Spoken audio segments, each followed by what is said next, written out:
Hello everyone, this is Prashant once again welcoming you.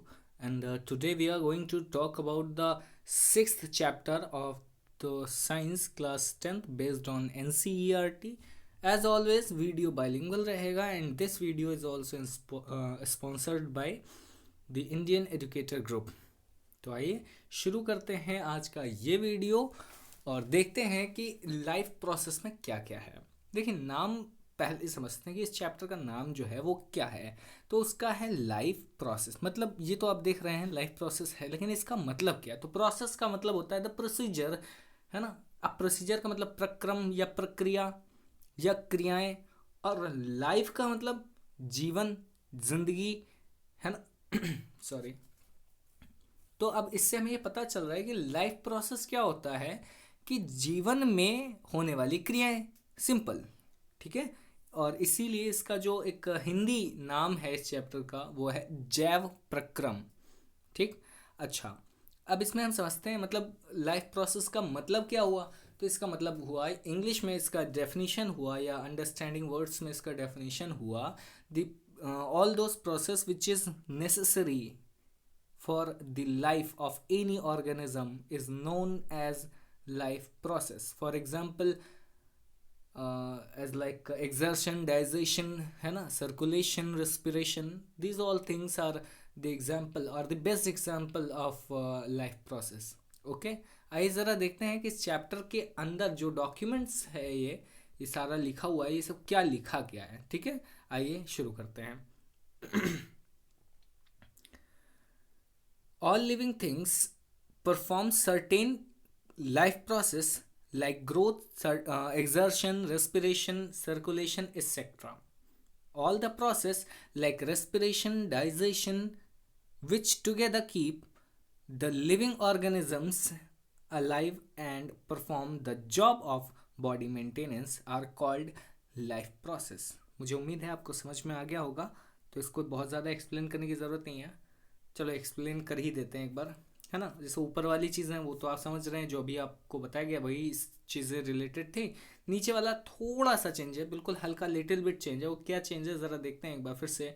All the process like respiration, digestion, which together keep, ऐसा मतलब ऐसे सारे प्रक्रम, जैसे कि मतलब वो सारे प्रक्रम, जैसे रेस्पिरेशन हो गया, डाइजेशन हो गया, श्वसन और पाचन, विच टुगेदर कीप लिविंग ऑर्गेनिज्म, जो कि आपस में किसी एक जीव को, किसी एक जीवधारी मतलब सजीव वस्तु को, that keep alive and perform the job of body maintenance, जिंदा रखते हैं and perform the job of body maintenance, और बॉडी मेंटेनेंस के काम में लगे रहते हैं। वो कहलाते हैं, क्या कहलाते हैं यहाँ दिया हुआ है। ठीक है, आगे की बात करते हैं। इसमें क्या चीज़, इसमें बेसिकली 5 चीज़ें आती हैं। आइए ज़रा देखते हैं वो 5 चीज़ें क्या हैं, है ना। उन 5 चीज़ों के टर्म्स में पहला जो आता है लाइफ प्रोसेस में वो है ग्रोथ। ये हमारा पहला टर्म है। ठीक है, it is the first term, it is the second term which is digestion, it is the third term, and it is fourth circulation, जैसे कि ब्लड सर्कुलेशन हो गया ना, ये सारी चीज़ें। And the next and the last one is fifth exertion. ठीक है, अब एक्सर्शन का मतलब होता है बाहर निकालना, है ना। मल वगैरह आप लोग बाहर निकालते हैं, यानी जो बॉडी वेस्ट है वो हम बाहर निकालते हैं। ठीक। अब ज़रा इन सारी चीज़ों में एक नेसेसरी पॉइंट क्या है भाई। देखो ज़िंदगी में हम सभी जानते हैं कि खाना खाना ज़रूरी होता है। अब खाने खाने के जो प्रोसेस उसको क्या कहते हैं, तो उसको हम कहते हैं न्यूट्रिशन। ठीक है, न्यूट्रिशन कहते हैं। ठीक, बगल में आपको यहाँ पर इंग्लिश में कुछ डेफिनेशन दी गई है। आइए ज़रा देखते हैं कि वो डेफिनेशन क्या है।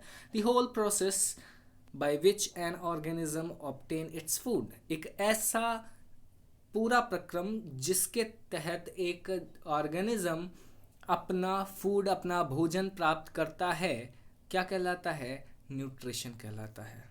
ठीक है, आगे बढ़ते हैं, अगली चीज़ हम बात करते हैं। अब आपने यहाँ न्यूट्रिशन में देखा होगा, न्यूट्रिशन 2-3 तरीके के होते हैं। न्यूट्रिशन अब दो तीन तरीके कैसे होते हैं उसका कारण है, कारण ये है कि दुनिया में केवल दो चीज़ें होती हैं। ठीक, पहला क्या होता है, एक ये देखिए आप, है ना,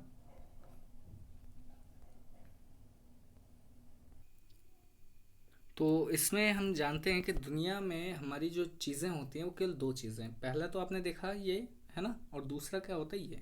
ठीक, अब प्लांट्स एंड एनिमल्स जो होते हैं उनमें अलग अलग न्यूट्रिशन होता है, ये हम सब जानते हैं। क्या आप दाल चावल एक पौधे को खिलाते हैं, या एक जानवर फोटोसिंथेसिस से अपना फूड बना लेता है?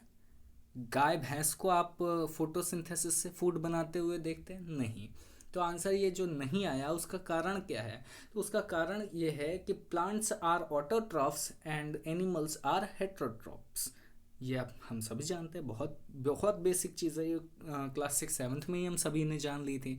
अब यहाँ बात करते हैं जो हमारा असली मुद्दा है कि ऑटोट्रॉफ्स क्या होते हैं और हेटरोट्रॉफ्स क्या होते हैं। अभी आपने देखा प्लांट या पौधे जो हैं वो ऑटोट्रॉफ होते हैं, और जो एनिमल्स हैं, जो जानवर हैं, जो जंतु हैं, वे सभी जंतु क्या होते हैं, हेटरोट्रॉफ्स। ठीक है, ये इसको हिंदी में क्या बोलते हैं, स्वपोषी, स्वपोषी, है ना, स्वपोषी इसको बोलते हैं, और इसको बोलते हैं हेटरोट्रॉफ को परपोषी। ठीक है, आप समझ जाइएगा हम कैसे लिख रहे हैं। ठीक, तो स्वपोषी और परपोषी। अब ज़रा समझते हैं कि ये जो ऑटोट्रॉफ्स हैं, यानी ये जो स्वपोषी है, ये स्वपोषी क्या होता है। ठीक है, आइए देखते हैं कि स्वपोषी क्या होते हैं। तो स्वपोषी can make, sorry, autotrophs can make their own food, यानी ऐसे प्लांट्स, ऐसी चीज़ें जो अपना फूड खुद बना सकें, उन्हें हम कहते हैं, क्या कहते हैं, स्वपोषी। ठीक है, ऑटोट्रॉफ्स कहते हैं those things which can make their own food, it is yeah, those things are known as autotrophs. But whereas, yeah, similarly, heterotrophs can't make their own food, they are dependent for their nutrition for any other organism or nature. ठीक है, यानी कि heterotroph वो होते हैं, परपोषी वो होते हैं, वे सभी जीव होते हैं जो अपने भोजन के लिए, अपने पोषण के लिए, अपने न्यूट्रिशन के लिए प्रकृति के किसी अन्य साधन पर या अन्य जीवों पर या किसी तरीके से दूसरों पर डिपेंड है, वही हेटरोट्रॉफ कहलाता है। यहाँ आपने साफ तौर पर लिखा हुआ देखा, डिपेंड्स ऑन प्लांट्स और other animals for their food. Understand. आइए ज़रा बात करते हैं मोड ऑफ न्यूट्रिशन की।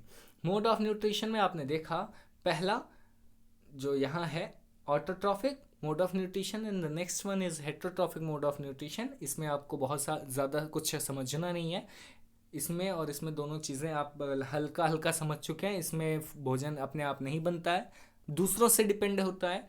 इसमें भोजन फोटोसिंथेसिस के थ्रू अपने आप बनता है। तो आइए ज़रा देखते हैं कि इसमें दिया क्या गया है।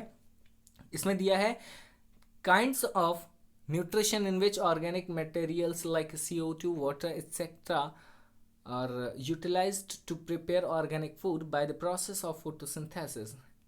Example, Gracia as green plants. Similarly, on the other hand, in the term of, with the respect of heterotrophic mode of nutrition, if we'll talk, then we will get that the kinds of nutrition in which in organisms do not possess the ability to synthesize their own food, they depend on autotrophs for their food supply directly or indirectly, as like animals, fungi, etc. Okay, तो मुझे उम्मीद है कि आपको समझ में आ रही होंगी ये बातें, इसमें बहुत बड़ी चीज़ नहीं थी। अब ज़रा यहाँ देखते हैं कि जो ऑटोट्रॉफिक न्यूट्रिशन होता है उसमें होता क्या है। हमने ये जान लिया कि पौधे या ग्रीन प्लांट्स जो होते हैं, ग्रीन ट्रीज या ग्रीन प्लांट्स जो होते हैं, उनमें ऑटोट्रॉफिक मोड ऑफ न्यूट्रिशन होता है। लेकिन अब ऑटोट्रॉफिक मोड ऑफ न्यूट्रिशन में अंदर रिएक्शंस कौन सी होती हैं। अब भाई जैसे हम लोग हैं, दाल चावल बनाते हैं तो दाल भी एक पौधे से ले लिया, चावल भी एक पौधे से ले लिया, दोनों को बनाया बिल्कुल एकदम बेहतरीन अपने टेस्ट के हिसाब से दाल में, या कुछ मसाले वगैरह, नमक वगैरह, सॉल्ट मिला करके तब हमने उसको खाया, है ना। तो उसी तरीके से हमारा तो ये प्रोसीजर हम सब जानते हैं, लेकिन प्लांट्स का या ऑटोट्रॉफ्स जो हैं उनका जो एक प्रोसेस है, ऑटोट्रॉफिक मोड ऑफ न्यूट्रिशन है, वो ऑटोट्रॉफिक मोड ऑफ न्यूट्रिशन में होता क्या है, वो क्या करते हैं, तो इसकी बात करते हैं। आइए ज़रा देखते हैं इसमें दिया क्या गया। इसमें दिया है organisms which carry out autotrophic nutrition are called autotrophs as green plants। Similar, बहुत ईजी है। अब ये यूज क्या करता है जरा देखिए। Autotrophs use simple organic material, जो उसे कहाँ से मिलता है, अर्थ से मिलता है या सॉइल से मिलता है, ठीक है, convert into complex high energy molecule carbohydrates. और वो जो है ऑटोट्रॉफ है, वो ऑटोट्रॉफ ऑर्गेनिक मटेरियल को कन्वर्ट कर लेता है किसमें, complex high energy molecule of carbohydrates में, ठीक है। और यही तरीका है कि वो अपना फूड या अपना एनर्जी बना पाता है, ठीक है। अब ज़रा आगे देखते हैं इसमें आगे क्या दिया हुआ है। इसमें दिया है autotrophic nutrition is fulfilled by the process by which autotrophs take in CO2 and H2O and convert these into carbohydrates in the presence of chlorophyll, sunlight and it is called photosynthesis। फिर से एक बार, photosynthesis प्रकाश संश्लेषण, सबसे छोटे में मुझे नहीं लगता कि भाई प्रकाश संश्लेषण की इससे छोटी कोई परिभाषा होगी। एक बात याद रखिएगा, अगर एग्जाम्स में आपको प्रकाश संश्लेषण या फोटोसिंथेसिस का प्रोसेस का क्वेश्चन आता है तो सबसे पहले आपको अगर शुरुआत करनी है तो हेडिंग कुछ भी हो, हेडिंग आप अपने हिसाब से डालिएगा, लेकिन शुरुआत आपको यहीं से करनी चाहिए जहां सबसे ऊपर लिखा हुआ है autotrophic nutrition, because it is compulsory process in the term of या with the respect of autotrophic mode of nutrition. Understand what I want to say? So let's get started once again. What is the process? Yeah, what is the reality of the process of photosynthesis? So in this context we can see here, from here, autotrophic nutrition is fulfilled by the process by which autotrophs take in, अंदर लेते हैं CO2 and H2O and convert these CO2 और H2O अंदर लेकर के उनको convert कर देते हैं किसमें, इनटू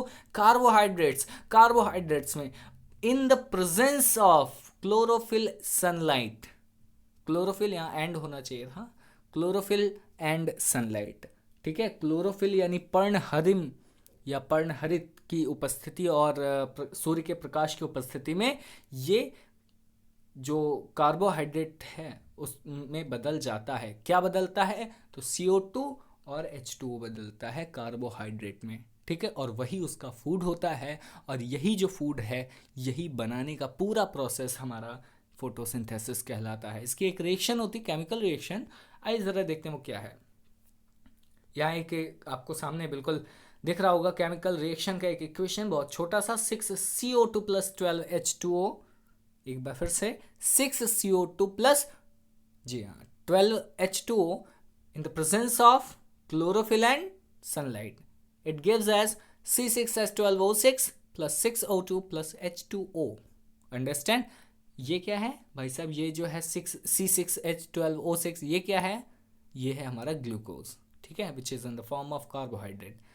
और ये क्या है, ग्लूकोज कार्बोहाइड्रेट ही होता है एक तरीके से, शर्करा होती है। अच्छा ये क्या है भाई, O2 लिखा है ना, O2 क्या होता है, हाँ जी ऑक्सीजन, ये वाटर, ठीक है। आगे बढ़ते हैं। अब रॉ मटेरियल्स क्या है फोटोसिंथेसिस के, तो उसको भी देख लेते हैं लगे हाथ। तो रॉ मटेरियल में सबसे पहली चीज़ आती है सनलाइट। क्या आती है, सनलाइट। फिर आता है क्लोरोफिल। क्लोरोफिल क्या करता है, तो sunlight absorbed by chlorophyll. Sunlight, सूर्य का प्रकाश जो हमें सूर्य से प्राप्त होता है, the light which comes to the earth's surface from the sun is called sunlight, and chlorophyll helps to absorb any plant the sunlight, ठीक है। सनलाइट को एब्जॉर्ब करने में किसी भी प्लांट की सहायता करता है क्या, क्लोरोफिल, ठीक है। सूर्य के प्रकाश को शोषित करना या सूर्य के प्रकाश को एब्जॉर्व करने के लिए जो भी रिस्पॉन्सिबल चीज़ है वो क्लोरोफिल है। उसके बाद है CO2 क्या करता है, enters through stomata and oxygen is released as by product through stomata on the leaf. Leaf होती है ना, आपने देखा होगा कोई भी पत्ती हो, ठीक, उसमें कहीं एक आपने देखा होगा कुछ इस तरीके का ये देखिए, एक मिनट मैं आपको बताता हूँ। कुछ इस तरीके का एक स्ट्रक्चर होता है ना, ऐसे करके, है ना, और इनके बीच में बिल्कुल एक छोटा सा होता है। जब ये स्टोमेटा ओपन होता है, ये और ये ओपन होते हैं, तो इन्हीं के बीच से ऑक्सीजन निकलती है, और जब ये क्लोज हो जाते हैं, बंद हो जाते हैं, तो ऑक्सीजन निकलना बंद हो जाती है। अंडरस्टैंड। अब आगे बढ़ते हैं यहाँ से जब हम आगे बढ़ेंगे तो चीज़ें थोड़ी सी बढ़ती हैं, वाटर की बात आती है। अब यहाँ वाटर अगर हम देखें तो वाटर के बारे में हमारा यहाँ पर हमको दिया है, water plus dissolve minerals like nitrogen, phosphorus etcetera are taken up by the roots from the soil. जल अकेले नहीं जाता है, जल किसके साथ जाता है? मिनरल को लेके जाता है, नाइट्रोजन को लेके जाता है, फॉस्फोरस को लेके जाता है ना, ये सारी चीज़ें जाती हैं, लेकिन किसके द्वारा? किसके द्वारा? तो ये जाती हैं जड़ के द्वारा, by the roots from the soil, पृथ्वी से या मृदा से। ठीक है, आइए सर अब बात करते हैं site of photosynthesis. Site of photosynthesis में हम जानते हैं कि ये कहाँ होता है। तो भाई साहब फोटोसिंथेसिस कहाँ होता है? तो chloroplast in the leaf. Chloroplast होता है लीफ में। Chloroplast contain chlorophyll. क्लोरोप्लास्ट जो है वो क्लोरोफिल होता है, जो कि क्लोरोफिल रखता है क्लोरोप्लास्ट में अपने पास, और उसमें वो एक ग्रीन पिगमेंट होता है। और यही रीज़न है कि किसी भी प्लांट का जो ग्रीनिश पार्ट है ना, चाहे वो रूट हो, रूट तो नहीं हो सकती, जाहिर सी बात है, लेकिन हाँ जो ग्रीन पार्ट है, जो एयर में है, जो एटमॉस्फेयर के कांटेक्ट में है, वो क्या करेगा? फोटोसिंथेसिस के रूल को फॉलो करेगा। जैसे नागफनी हो गया, नागफनी में जो पत्तियां होती है वो फोटोसिंथेसिस नहीं करती हैं, ठीक है, क्योंकि पत्तियां कांटों के फॉर्म में होती हैं, और इसीलिए उसका जो स्टेम है वो जो है फोटोसिंथेसिस का काम करता है। हालांकि नॉर्मली अगर कहा जाए तो मोस्ट ऑफ द केसेस जो भी प्लांट्स होते हैं, उन प्लांट्स की जो ग्रीन पार्ट जहाँ पर फोटोसिंथेसिस मैक्सिमम में होता है, मैक्सिमम अमाउंट में होता है, वो होता है उनका लीफ पार्ट या लीफी पार्ट, ठीक है, पत्तियों का हिस्सा। ठीक, आगे बात करते हैं main events of photosynthesis. So if we'll talk about the main events of photosynthesis, the first point is absorption of light energy by chlorophyll. Okay, chlorophyll के द्वारा सूर्य के प्रकाश या प्रकाश का अवशोषण, या प्रकाश ऊर्जा या सौर ऊर्जा का अवशोषण। Conversion of light energy to chemical energy and splitting of water into hydrogen and oxygen. Splitting का मतलब ब्रेकिंग होता है, आपको साफ तौर पर दिया है, ये बात आप जानते हैं। यानी कि कन्वर्जन करना, लाइट एनर्जी भाई हमारी एनर्जी का एक फॉर्म है, लेकिन उसको केमिकल एनर्जी में कन्वर्ट करना, ये एनर्जी ट्रांसफॉर्मेशन आपने पढ़ा होगा क्लास 9th में, उसमें आपको पता चल गया होगा, है ना, किसने दिया है, लॉ क्या होता है। ठीक, अच्छा, और उसके बाद यहाँ दिया है splitting of water into hydrogen and oxygen. फिर धीरे धीरे आगे आप देख रहे हैं कि हाइड्रोजन और ऑक्सीजन अलग अलग करना, ठीक, वाटर से। फिर reduction of CO2 to carbohydrates, और फिर कार्बन डाइऑक्साइड का कार्बोहाइड्रेट में बदलना। ठीक है, ये सारे मेन इवेंट हैं किसके? फोटोसिंथेसिस के, यानी प्रकाश संश्लेषण की प्रक्रिया के कुछ मुख्य तथ्य हैं। ठीक है, कि क्या क्या होता है। अब बात करते हैं स्टोमेटा। स्टोमेटा की बात हम लोग ऑलरेडी कर चुके हैं। टिनी pores present on the surface of the leave. किसी भी पत्ती है, ये मान लिया ये हमारी एक पत्ती है, वैसे तो ये है नहीं लेकिन फिर भी मान लेते हैं, है ना, ये एक हमारी पत्ती है, ये हमारी एक पत्ती है छोटी सी, है ना, छोटी तो नहीं है लेकिन मोटी भी लग रही, मोटी। अब इसका कोई एक हिस्सा हमने जो है देखा बहुत छोटे में, ये नहीं, ये देखा, ये आपने डॉट देखा, इतना सा एक हिस्सा है। अभी इस हिस्से की स्ट्रक्चर अगर बनाई जाए वो तो कैसे बनेगी? अभी आपको नीचे दिख रहा होगा कुछ एक हिस्सा, ये देखिए, ठीक, ये आपको जो है एक हिस्सा दिख रहा है बना हुआ, ये हमारा स्टोमेटा का आउटर सरफेस करके कुछ हो जाता है, जो गोल वाला डॉट लगाया था ना पत्ती पर, वही है। और उसके बाद ये है ना, ये देख रहे हैं, यहाँ से ही ऑक्सीजन हमारी निकलती है। ठीक है, जो बीच का हिस्सा है। ठीक, अब इसमें होता क्या क्या है, तो इसमें जो ये जो पहला पॉइंट देख रहे हैं आप, क्लोरोप्लास्ट, ठीक है, कहाँ है, फिर क्लोरोप्लास्ट के आगे इसमें जो है और एक छोटा छोटा लेयर होता है। ठीक, ये स्टोमेटल पोर कहलाता है, जो कि स्टोमेटा के बिल्कुल बीच में होता है, जो मेन पार्ट में होता है। फिर आता है क्लोरोप्लास्ट। क्लोरोप्लास्ट क्या है, कहाँ है, देख रहे हैं आप। आगे बढ़ते हैं, इसके फंक्शन की अगर बात करें तो function of stomata is just simple exchange the gases, यानी कि ऑक्सीजन का अगर मतलब दिन का समय है तो ऑक्सीजन का अंदर से बाहर और कार्बन डाइऑक्साइड का बाहर से अंदर, लेकिन रात में यही उल्टा हो जाता है। ठीक है, रात में ज़्यादातर प्लांट ऐसे हैं जो कार्बन डाइऑक्साइड बाहर और ऑक्सीजन अंदर एब्जॉर्ब करना शुरू कर देते हैं। वो रिवर्सिबल प्रोसेस होने की वजह से ऐसा होता है।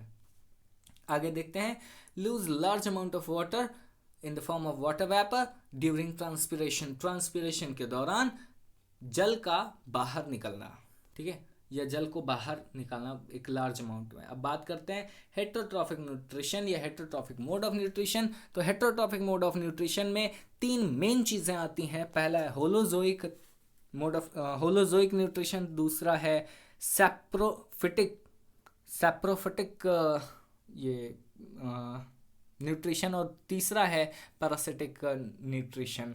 अब पहला जो होलोजोइक न्यूट्रिशन है वो क्या है, आइए ज़रा देखते हैं। Animals take in solid food and break down inside the body as like amoeba animals, other animals, मतलब यानी कि हम जैसे मान लिया आप है, आपने रोटी खाई, वो तो सॉलिड था, लेकिन वो बॉडी के अंदर जाकर के कॉम्प्लेक्स से सिंपलर फॉर्म में चेंज हो गई, कन्वर्ट हो गई, केमिकल रिएक्शन की तरीके हुई या किसी आपके बॉडी ऑर्गन ने किया इंटरनल फॉर्म में। क्या हम खाना कोई चबा के हमें बाहर से देता है तब हम खाते हैं? नहीं, ऐसा नहीं है।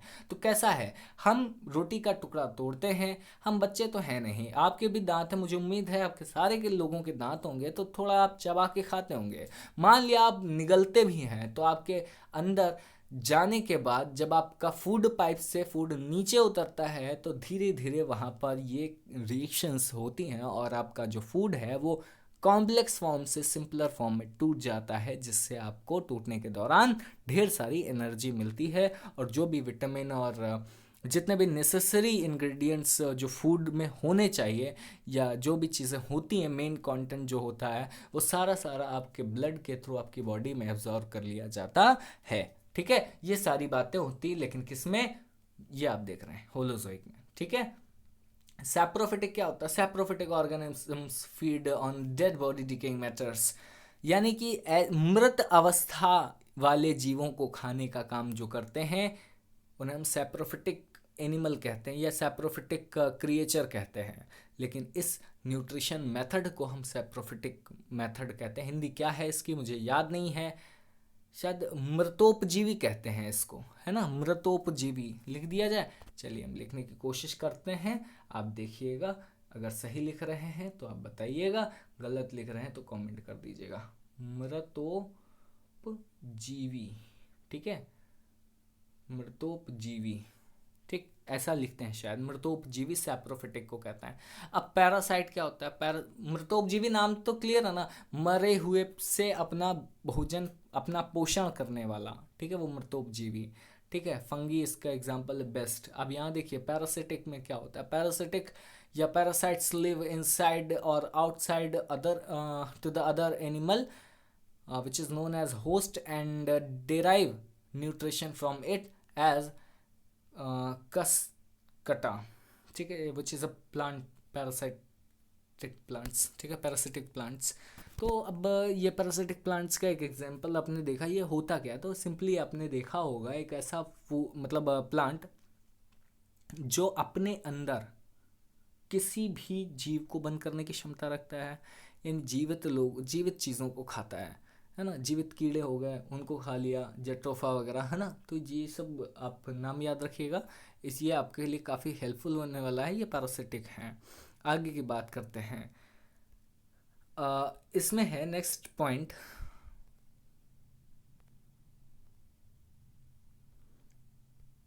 जो हमारा नेक्स्ट पॉइंट है वो है how do organism obtain their food. आइए ज़रा कैसे हम इसको बहुत ही सिंपल लैंग्वेज में कह सकते हैं, how do organisms obtain their food. इसमें हमारा जो सबसे पहले आता है कि हमें ये देखना है कि हमारा ऑर्गेनिज्म है कैसा, यानी हमारा ऑर्गेनिज्म यूनिसेल्युलर है, असेल्युलर है, या है ना सेमी सेल्युलर है, या क्या कैसा है, मल्टी सेल्युलर कहते हैं। बेसिकली तीन होते हैं, यूनी, आ और मल्टी। ठीक है, जैसे हम सब मल्टी सेल्युलर में आते हैं। ठीक, अच्छा खैर फिलहाल यहाँ जो दिया उसकी बात करते हैं। यूनिसेल्युलर और सिंगल सेल्ड ऑर्गेनिजम्स ये कैसे अपना फूड खाते हैं। तो food is taken up through in entire surface as like amoeba and paramecium. अब अमीबा यहाँ पर देख रहे हैं ना, ये अमीबा का जो पूरा प्रोसेस है ना, ये अमीबा का ही entire process of food taking है। ये अमीबा का ही पूरा भोजन खाने का प्रोसेस है।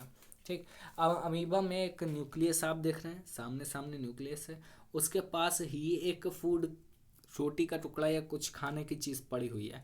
अमीबा धीरे धीरे क्या करेगा, धीरे धीरे उसके पास जाएगा। यहाँ देख रहे हैं ना, ये पहले स्टेप में थोड़ा सा दूर था, लेकिन दूसरे स्टेप में उसके चारों ओर से घेरने की कोशिश, एक चक्रव्यूह बनाने की कोशिश। और जिन रास्तों या जिन पार्ट से ये एक चक्रव्यूह टाइप के या एक किनारे से घेरता है अपने फूड को, उसे हम सूडोपोडिया कहते हैं। क्या कहते हैं, सूडोपोडिया कहते हैं। अधोमुखी हिंदी में से कुछ कहते हैं, मुझे एग्जैक्टली याद नहीं है। ठीक, यानी अमीबा में सबसे पहले क्या होता है, सूडोपोडिया निकलता है, फिर एक्सटेंशन ऑफ सेल मेम्ब्रेन निकलती हैं, और उसके बाद कैप्चर द फूड को पकड़ती हैं। फिर क्या होता है, टेक इन, यानी फूड को खा लिया जाता है, अपने कब्जे में ले लिया जाता है। और उसके बाद हमारा क्या होता है, digestion of the food in vocal, उस फूड का जो है क्या होता है, डाइजेशन होता है। और उसके बाद क्या है, डिफ्यूज़न क्या होता है, टू सिंपल जो है सब्सटेंसेस इन साइटोप्लाज्म।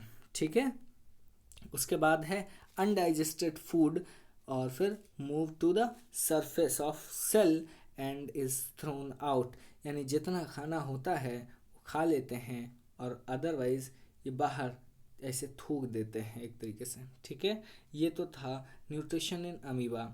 कल हम लोग बात करेंगे अपनी नेक्स्ट वीडियो में कि पैरामीशियम कैसा फूड खाता है। वैसे आइए देख ही लेते हैं कि पैरामीशियम कैसे फूड मतलब न्यूट्रिशन कैसे लेता है पैरामीशियम। तो इसकी अगर बात करें कि पैरामीशियम कैसे फूड खाता है, तो उसमें सबसे पहले होता है सिलिया, और सिलिया का होता है present all over the body. ये पूरे शरीर में प्रेजेंट रहता है, और यही क्या करता है, टेक इन फूड को अपने कब्जे में लेता है, और फिर एट अ स्पेसिफिक स्पॉट, और किसी एक विशेष जगह पर जा कर के उसको निपटा काम ख़त्म कर देता है। तो बेसिकली ये जो है ये तरीका है कि पैरामीशियम कैसा फूड खाता है ना। अब बात तो होगी हमारी स्टेप्स इन होलोजोइक न्यूट्रिशन।